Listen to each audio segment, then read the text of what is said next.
Welcome to my YouTube channel Diamond Storyline. The story begins in 1840s California during the gold rush.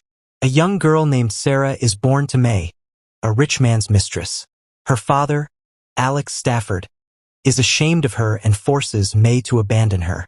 May tries to raise Sarah on her own, but she spirals into poverty and despair. Eventually, May dies, and young Sarah is sold into sex slavery by a man named Duke. Duke renames her Angel and raises her in a brothel, abusing and manipulating her from childhood into young adulthood. Sarah, now Angel, grows up emotionally cold, numb, and disillusioned by men and God. Her inner monologue reflects deep trauma, loneliness, and survival instinct as she becomes the most sought-after prostitute in Paradise, California. In another town, Michael Hosea, a kind and faithful farmer, prays for a wife and is told by God that Angel is the one he's meant to marry. Michael visits the brothel, sees Angel, and immediately recognizes her as his future wife. But she coldly rejects him. He continues to visit, speaking kindly, confusing Angel. She's used to cruelty, not respect or kindness. Eventually, Angel is beaten badly by a customer and thrown out into the street. Michael finds her and takes her to his cabin to nurse her back to health. He proposes marriage again, not out of lust but to protect and redeem her. She reluctantly agrees to marry him for the sake of survival. Michael brings Angel to his farm, trying to show her a new life. She's distrustful and distant, constantly expecting betrayal. Angel struggles to adjust to a life without manipulation, money, or control. She sees herself as dirty and unworthy of love. Flashbacks reveal more about her abuse under Duke, showing how deeply her wounds go. Michael's patience and steadfast faith in God begin to challenge her beliefs, but she continues to push him away. One day, she tries to run back to Paradise but collapses on the way. Michael finds her and brings her home again. Angel begins helping with farm chores, slowly learning about trust, boundaries, and unconditional care. She meets Michael's brother-in-law Paul, who despises her because of her past. He calls her a whore and warns Michael she'll leave again. Angel starts forming a friendship with a local woman, Miriam, and begins to see a different kind of life possible. But her internal torment continues.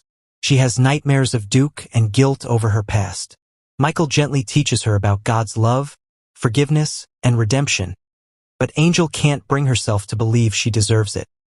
Fearing she'll ruin Michael's life, Angel runs away again, leaving a note behind. She ends up in a new town, trying to start over as a kitchen helper. However, she falls back into prostitution when she's manipulated by someone who reminds her of Duke. Michael is heartbroken but refuses to stop loving her. He continues praying and waiting for her return. Meanwhile, Angel, now deeply broken again, begins to question everything, especially why Michael won't give up on her. In her lowest moment, Angel enters a church and finally breaks down emotionally and spiritually. She meets a group of kind Christian women who take her in and help her understand what it means to be forgiven.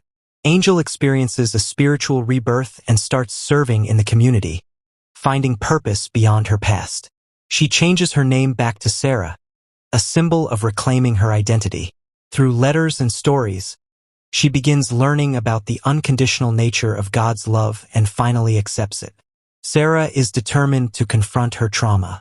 She returns to her old town and frees young girls from Duke's control, confronting him face to face. She helps shut down the brothel, symbolically and literally ending that chapter of her life. Meanwhile, Michael continues living on the farm, deeply missing her but trusting in God's timing.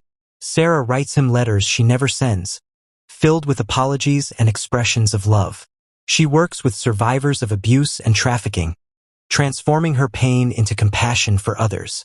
After years of separation, Sarah returns to Michael's farm.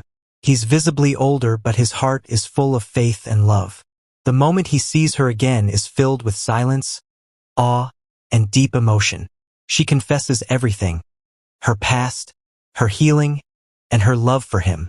Michael forgives her completely, just as God had forgiven both of them. They renew their vows, this time as equals and partners in love and faith. The final scenes show them working the land together, hosting children, and living a life of redemption, peace, and restored hope. The movie ends with a powerful message of grace, love that never gives up, and the healing power of faith.